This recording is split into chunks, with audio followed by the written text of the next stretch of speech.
Hello, my name is Teresa, and I'm going to be reading a few chapters from the novel The Sun is Also a Star by Nicola Yoon. The book was published in 2016, and I remember when I first saw it, I really was struck by the title, and just thought, oh yeah, the sun is also a star. I was thinking about that, and then I was really curious about the novel itself, but then it took me a few years to actually read it. And so the novel centers around the story of two main characters, two teenagers, Daniel and Natasha. And Daniel and Natasha both live in New York, but they live in different parts of New York City. They've never met before, and on this day, they each have these major life-changing events that they are preparing for, and they each go into the city to address those life-changing events. And at the same time, the wrinkle is that they meet each other and that there's some attraction there, and they're trying to navigate the plan for their lives, and then the plan for their day, and this feeling that maybe they should spend some time getting to know each other. And so one other thing to note that becomes clear pretty quickly in the book, because I don't want to give too much away, but Daniel is a romantic and aspires to be a poet, and Natasha is logical and reason driven, and she aspires to be a scientist. And so when they meet, they have these two different ways of looking at the world, and so that's fun to see unfold as well in the book. I said I was going to be reading a few chapters, and that's because the chapters, as I call them, are really short. The book shifts back and forth between the perspectives of multiple people. It's between Daniel, between Natasha, the narrator, and other minor characters. And so each chapter or section starts with the header of whose perspective we're seeing. So it'll say here, Daniel, Natasha. And so I'm going to be reading about 7 of those, and it's about 14 pages. And I'll, pause and say the header, and then go into the story, and hopefully that'll all be clear. But I want to get into it. I hope you enjoy it as well. And again, it's The Sun is Also a Star by Nicola Yoon. Prologue. Carl Sagan said that if you want to make an apple pie from scratch, you must first invent the universe. When he says from scratch, he means from nothing. He means from a time before the world even existed. If you want to make an apple pie from nothing at all, you have to start with the Big Bang and expanding universes, neutrons, ions, atoms, black holes, suns, moons, ocean tides, the Milky Way, Earth, evolution, dinosaurs, extinction level events, platypuses, Homo erectus, Cro-Magnon man, etc. You have to start at the beginning. You must invent fire. You need water and fertile soil and seeds. You need cows and people to milk them, and more people to churn that milk into butter. You need wheat and sugar cane and apple trees. You need chemistry and biology. For a really good apple pie, you need the arts. For an apple pie that can last for generations, you need the printing press and the Industrial Revolution, and maybe even a poem. To make a thing as simple as an apple pie, you have to create the whole wide world. Daniel. Local teen accepts destiny, agrees to become doctor, stereotype. It's Charlie's fault that my summer, and now fall, has been one absurd headline after another. Charles J1 Bay, aka Charlie, my older brother, firstborn son of a firstborn son, surprised my parents and all their friends in the entire gossiping Korean community of Flushing, New York, by getting kicked out of Harvard University. Best school, my mother said when his acceptance letter arrived. Now he's been kicked out of best school, and all summer my mom frowns and doesn't quite believe and doesn't quite understand. Why are you grades so bad? They kick you out? Why they kick you out? Why not make you stay and study more?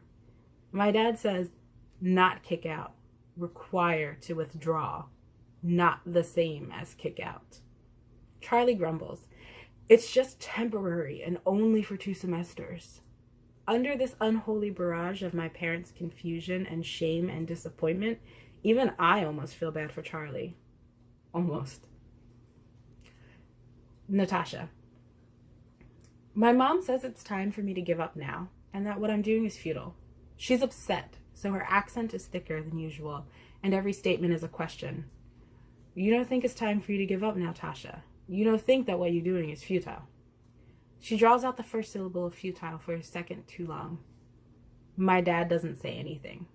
He's mute with anger or impotence. I'm never sure which. His frown is so deep and so complete that it's hard to imagine his face with another expression. If this were even just a few months ago, I'd be sad to see him like this. But now I don't really care. He's the reason we're all in this mess. Peter, my 9-year-old brother, is the only one of us happy with this turn of events.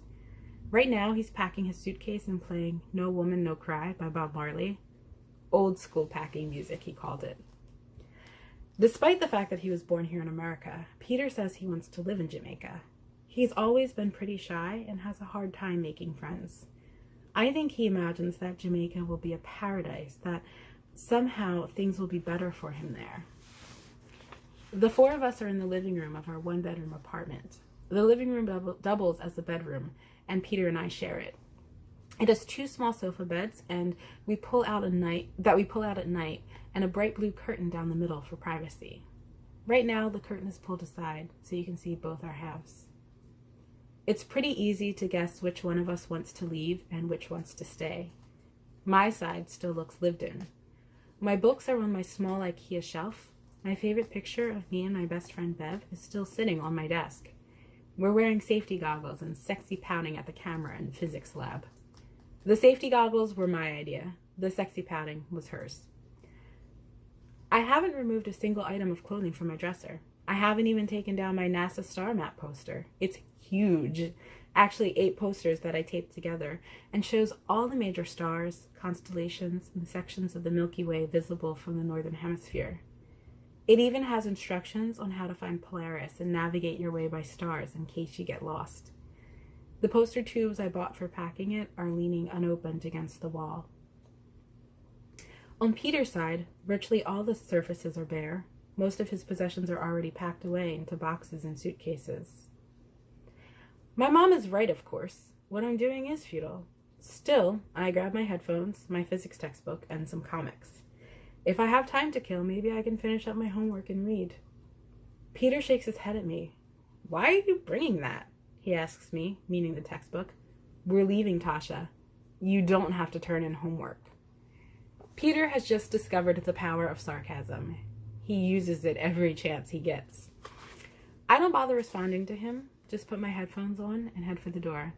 Back soon, I say to my mom. She kisses her teeth and turns away. I remind myself that she's not upset with me. Tasha, is not you me upset with, you know, is something she says a lot these days.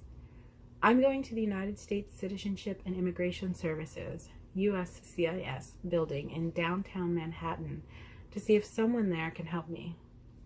We are undocumented immigrants, and we're being deported tonight. Today is my last chance to try to convince someone, or fate, to help me find a way to stay in America. To be clear, I don't believe in fate, but I'm desperate. Daniel. Reasons I think Charles J1 Bay, aka Charlie, is a butthole, in no particular order. 1. Before this epic and spectacular and wholly delightful failure at Harvard, he has been unrelentingly good at everything. No one is supposed to be good at everything. Math and English and biology and chemistry and history and sports. It's not decent to be good at everything. 3 or 4 things at most. Even that is pushing the bounds of good taste. 2. He's a man's man, meaning he's a butthole and a lot of the time. Most of the time. All of the time. 3. He is tall, with chiseled, sculpted, and every romance novel ever adjective for cheekbones. The girls, all the girls, not just the Korean Bible study ones, say his lips are kissable. 4. All this would be fine, an embarrassment of riches to be sure, a tad too many treasures to be bestowed on a single human certainly, if he were nice. But he is not. Charles J. Bay is not kind. He is smug, and worst of all, he's a bully. He's a butthole, an inveterate one. 5. He doesn't like me, and hasn't liked me for years. Natasha. I put my phone, headphones, and backpack into the gray bin before walking through the metal detector. The guard, her name tag says Irene, stops my bin from traveling onto the conveyor belt, as she's done every day. I look up at her and don't smile. She looks down into the bin, flips my phone over, and stares at the case, as she's done every day. The case is the cover art for an album called Nevermind by the band Nirvana. Every day her fingers linger on the baby on the cover, and every day I don't like her touching it. Nirvana's lead singer was Kurt Cobain. His voice, the damage in it, the way it's not at all perfect, the way you can feel everything he's ever felt in it, the way his voice stretches out so thin that you think it's going to break and then it doesn't, is the only thing that's kept me sane since this nightmare began. His misery is so much more abject than mine. She's taking a long time, and I can't miss this appointment. I consider saying something, but I don't want to make her angry. Probably she hates her job. I don't want to give her a reason to delay me even further. She glances up at me again, but shows no sign that she recognizes me, even though I've been here every day for the last week. To her, I'm just another anonymous face, another applicant, another someone who wants something from America. Danielle. I know the precise moment when Charlie stopped liking me. It was the summer I turned 6 and he turned 8. He was riding his shiny new bike, red, 10-speed, awesome, with his shiny new friends. White, 10 years old, awesome. Even though there were lots of hints all summer long, I hadn't really figured out that I'd been demoted to annoying younger brother. That day, he and his friends rode away without me. I chased him for blocks and blocks, calling out, "Charlie!" convinced that he just forgot to invite me. I pedaled so fast that I got tired. 6-year-olds on bikes don't get tired, so that's saying something. Why didn't I just give up? Of course he could hear me calling. Finally, he stopped and hopped off his bike. He shoved it into the dirt, kickstand be damned, and stood there waiting for me to catch up. I could see that he was angry. He kicked dirt onto his bike to make sure everyone else was clear on that fact. "Young," I began, using the title younger brothers use for older brothers. I knew it was a big mistake as soon as I said it. His whole face turned red. Cheeks, nose, the tips of his ears, the whole thing. He was practically aglow. His eyes darted sideways to where his new friends were watching us like we were on TV. "What'd he just call you?" the shorter one asked. "Is that some kind of secret Korean code?" the taller one chimed in. Charlie ignored them both and got right in my face. "What are you doing here?" He was so pissed that his voice cracked a little. I didn't have an answer, but he didn't really want one. What he wanted was to hit me. I saw it in the way he clenched and unclenched his fists. I saw him trying to figure out how much trouble he would get in if he did hit me right there in the park, in front of boys he barely knew. "Why don't you get some friends of your own and stop following me around like a baby?" he said instead. He should have just hit me. He grabbed his bike out of the dirt and puffed himself up with so much angry air I thought he'd burst, and I'd have to tell Mom that her older and more perfect son exploded. "My name is Charles," he said to those boys, daring them to say another word. "Are you coming or what?" He didn't wait for them, didn't look back to see if they were coming. They followed him into the park and into summer and into high school, just like many other people would eventually follow him. Somehow, I had made my brother into a king. I've never called him young again. Charles J. Bay, A Future History. Danielle is right about Charles. He's a butthole through and through. Some people grow out of their lesser natures, but Charles will not. He will settle into it, the skin that was always going to be his.